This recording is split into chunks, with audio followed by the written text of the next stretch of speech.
श्री शिवाय नमस्तुभ्यम। हर हर महादेव। आप सबको पता है कि होली के ठीक 10 दिन बाद दशा माता का व्रत आता है और इस बार दशा माता का व्रत 24 मार्च सोमवार के दिन पड़ रहा है। और पूज्य गुरु जी ने बताया कि इस दिन व्रत करने से, उपाय करने से आपके घर की दशा सुधरती है, आपकी दशा सुधर जाती है। कितना भी बड़ा आप कर्ज में डूब गए हैं, आपका व्यापार और कारोबार नहीं चलता, आप परेशानियों से घिर चुके हैं, आपकी दशा बिल्कुल भी खराब हो चुकी है, आपको कुछ भी दिखाई नहीं देता, तो आपको दशा माता यानी कि 10वीं के दिन 24 मार्च सोमवार के दिन ये विशेष उपाय जरूर करना चाहिए। अगर आपके घर की दशा पहले से भी अच्छी है फिर भी आपको ये उपाय जरूर करना चाहिए। दशा माता के निमित्त आपको ये छोटी सी पूजा या फिर ये छोटा सा उपाय जरूर करना चाहिए। पूज्य गुरु जी ने बताया कि अगर आप ये छोटा सा उपाय करते हैं तो वर्ष भर आपके घर में किसी भी प्रकार का संकट नहीं आता, धन और रुपए पैसे की कमी आपके घर में नहीं आती, कभी भी आपको अपने जीवन में पीछे मुड़कर देखने की जरूरत नहीं पड़ती। पूज्य गुरुदेव जी की कथा से सुन करके समझ करके आपको समझाने का पूरा प्रयास करूंगा, परंतु उससे पहले अगर आप भी दशा माता की कृपा प्राप्त करना चाहते हैं, अपने घर की दशा सुधारना चाहते हैं, तो चैनल को सब्सक्राइब करके कमेंट बॉक्स में जय दशा माता जरूर लिखें। पूज्य गुरु जी ने बताया कि आप कुछ करो या ना करो, लेकिन दशा माता का ये पीले डोरे का उपाय आपको जरूर करना चाहिए। मात्र एक छोटा सा उपाय करने से आपके घर में धन की वृद्धि होगी, आपके घर में कभी भी किसी भी प्रकार का संकट नहीं आएगा, आपकी घर की कितनी भी बुरी दशा क्यों ना हो वो दशा सुधर जाएगी। आज की वीडियो में हम पूज्य गुरु जी द्वारा बताए गए 3 महाउपायों के बारे में बताने वाले हैं। सबसे पहला उपाय है पीले डोरे का उपाय। ध्यान कैसे करना है, किस प्रकार से आपको ये पीला डोरा बनाना है, जानने के लिए वीडियो को अंत तक जरूर देखना। इस उपाय के लिए आपको सबसे पहले एक तांबे के पात्र में जल भरना है। इसी के साथ आपको एक पीपल का पत्ता लेना है, इसी के साथ आपको सुपारी लेनी है और इसी के साथ आपको पीसी हुई सूखी हल्दी लेनी है। इसी के साथ आपको लच्छा लेना है, इसके बाद कुमकुम लेना है, अक्षय चावल के दाने लेने हैं, सूत का धागा लेना है और इसी के साथ आपको लेने हैं गेहूं के दाने और इसी के साथ आपको एक एक के सिक्के लेने हैं, 10 सिक्के आपको लेने हैं। अब सबसे पहले आपको स्नान करना है। स्नान करने के बाद इतनी सारी सामग्री आपको लेकर जानी है। ये सारी चीजें लेकर आपको जाना है पिंपल वृक्ष के पेड़ के नीचे, क्योंकि दशा माता इस दिन पिंपल वृक्ष के पेड़ के नीचे बैठी रहती है, इसीलिए आपको पिंपल के पेड़ के नीचे इसकी पूजा करनी है। अब यहाँ पर सबसे पहले आपको पिंपल वृक्ष के पेड़ के नीचे थोड़ा सा जल का छींटा देना है, भूमि को शुद्ध करना है, पवित्र करना है। इसके बाद आपको थोड़ी सी हल्दी यहाँ पर डाल देनी है। इसके बाद आपको यहाँ पर हल्दी का एक स्वास्तिक बनाना है। इतना करने के बाद आपके पास जो जल है आप अपने घर से लेकर आए तांबे के पात्र में, उसे पिंपल वृक्ष के पेड़ की जड़ में समर्पित कर देना है। जहाँ आपने स्वास्तिक बनाया वहां पर नहीं करना है, थोड़ा सा आपको पास में कर देना है। इसके बाद आपके पास जो एक पीपल का पत्ता है आपने जो लिया है, पिंपल पेड़ के नीचे जड़े हुए पत्ते आपको मिल जाएंगे। एक पत्ता उठा करके साफ करके आपको उसी स्वास्तिक पर रख देना है। इसके बाद आप अपने साथ जो सुपारी लेकर आए उस सुपारी पर आपको मोली का धागा लपेट देना है। लपेट करके भगवान गणेश जी का स्वरूप मानकर आपको इसी पिंपल के पत्ते पर इसे विराजमान कर देना है। अब आपको सुपारी पर थोड़ी सी हल्दी समर्पित करनी है, इसके बाद आपको कुमकुम समर्पित करना है और इसके बाद आपको थोड़ी से चावल समर्पित कर देने हैं। ना करने के बाद आपको थोड़ी सी हल्दी गीली करनी है और इसके बाद आप अपने साथ जो धागा लेकर आए हैं वो धागा आपको 10 तार का लेकर आना है, यानी कि जो धागा है उसमें 10 धागे होने चाहिए। और अगर 10 तार का धागा नहीं है तो फिर आपको एक एक करके उसे 10 बार लपेटना है और इसी प्रकार से एक साथ आपको 10 धागे एक ही धागे में आपको पिरो देने हैं। यानी कि जो धागा होगा, जिस प्रकार से हम मोली का धागा लेते हैं उसमें 5-6 धागे इकट्ठे आते हैं, उसी प्रकार से आपको 10 धागे एक साथ लेने हैं।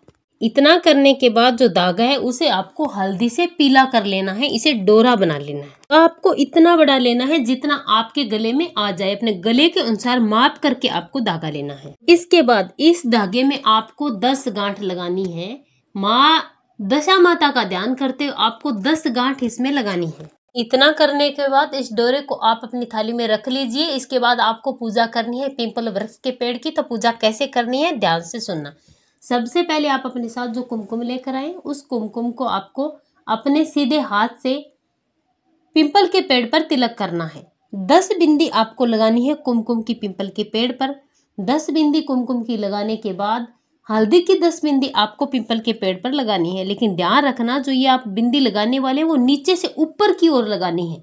ध्यान रखना फिर से बता रहे हैं, नीचे से ऊपर की ओर आपको बिंदी लगानी है, ऊपर से नीचे की ओर नहीं लगानी है। ये गलती आपको नहीं करनी है। इसी के साथ आपको मेहंदी की टिक्की लगानी है। 10 टिक्की आपको नीचे से लेकर ऊपर तक मेहंदी की लगानी है। और इसी के साथ कुछ लोग काजल की टिक्की भी लगाते हैं। अगर आपके यहाँ लगाई जाती है तो आपको 10 टिक्की काजल की नीचे से लेकर ऊपर की ओर लगानी है। इसी के साथ आपको एक दीपक लेकर आना है, जो आपको लेना है गोल बाती का, और गाय माता का घी डालना है। मिट्टी का दीपक नहीं है तो आप आटे से तैयार कर लीजिए। गोल बाती लगाइए, इसे ले आए। इतना करने के बाद यहाँ पर आपको इस दीपक को प्रज्वलित करना है, प्रज्वलित करके रख देना है। इसके बाद आप अपने साथ जो 10 सिक्के 1-1 रुपए के लेकर आए, उनको आप पिंपल के पत्ते पर रख दीजिए, पूरे 10 के 10 सिक्के।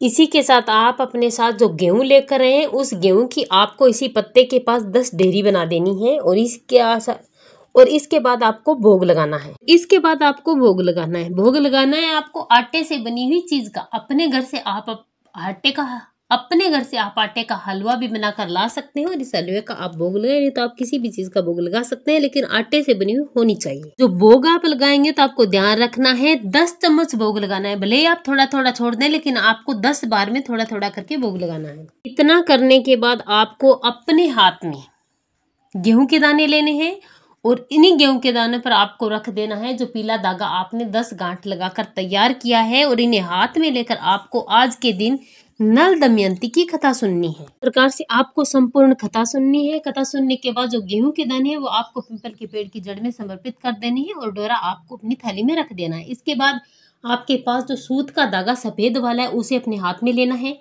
पीपल के पेड़ पर इसे आपको बांध देना है या फिर टंगा देना है, किसी भी आपको उसमें अटका देना है। अटका कर आपको पिंपल के वृक्ष की 10 परिक्रमा करनी है। इस धागे के साथ आप एक परिक्रमा करेंगे तो एक बार धागा लपेटा जाएगा, फिर दूसरी बार परिक्रमा करेंगे तो दूसरी बार धागा लपेटा जाए। इसी प्रकार से पूरे 10 बार आपको सूत का सफेद धागा पिंपल के वृक्ष में लपेटते हुए परिक्रमा करनी है। परिक्रमा करते समय आपको दशा माता से प्रार्थना करनी है, दशा माता का ध्यान करना है। अगर कोई समस्या है तो अपनी समस्या बोलनी है, नहीं तो आप दशा माता का ध्यान करें कि मेरे घर की दशा हमेशा सुधरी रहे, कभी भी किसी भी परिवार के सदस्य पर कोई संकट ना आए, हमेशा सुख समृद्धि धन धान्य हमेशा मेरे घर के भंडार भरे रहे। आप अपनी मनोकामना करते परिक्रमा पूर्ण करें। पूरे सच्चे मन से आपको ये पूजा करनी है, ये उपाय करना है। अगर आप इतना सा भी करते हैं तो पूरे 1 साल तक आपकी घर की दशा सुधारने का जिम्मा दशा माता का हो जाता है।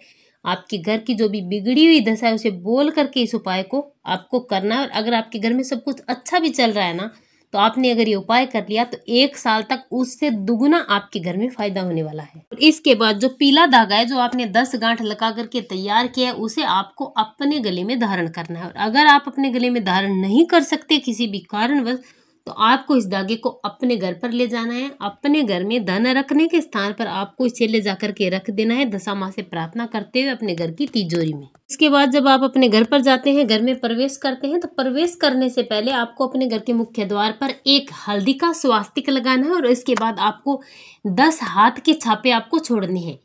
5 आपको इधर साइड में, 5 आपको इधर साइड के, यानी कि अपने दोनों हाथ के छापे आपको अपने घर के दोनों द्वार पर, दोनों साइड जो होती है मुख्य द्वार की, उन पर 5-5 अपने हाथ से आपको निशानियां छापे लगा देने हैं। और उसके बाद आपको कहना है दशा पलटे दशा माता।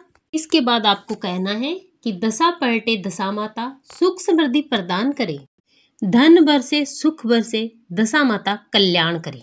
इस प्रकार से आपको इस नाम को 11 बार बोलना है। और अगर 11 बार नहीं बोल सकते तो 1 बार तो आपको जरूर बोलना है। इतना करना, और ये धागा आपको अपनी तिजोरी में रखना है या फिर अपने गले में पहन लेना है। तिजोरी में रखते हैं तो आपकी तिजोरी कभी खाली नहीं रहती, व्यापार और कारोबार में वृद्धि होती है और आपके घर में बरकत होना शुरू हो जाती है।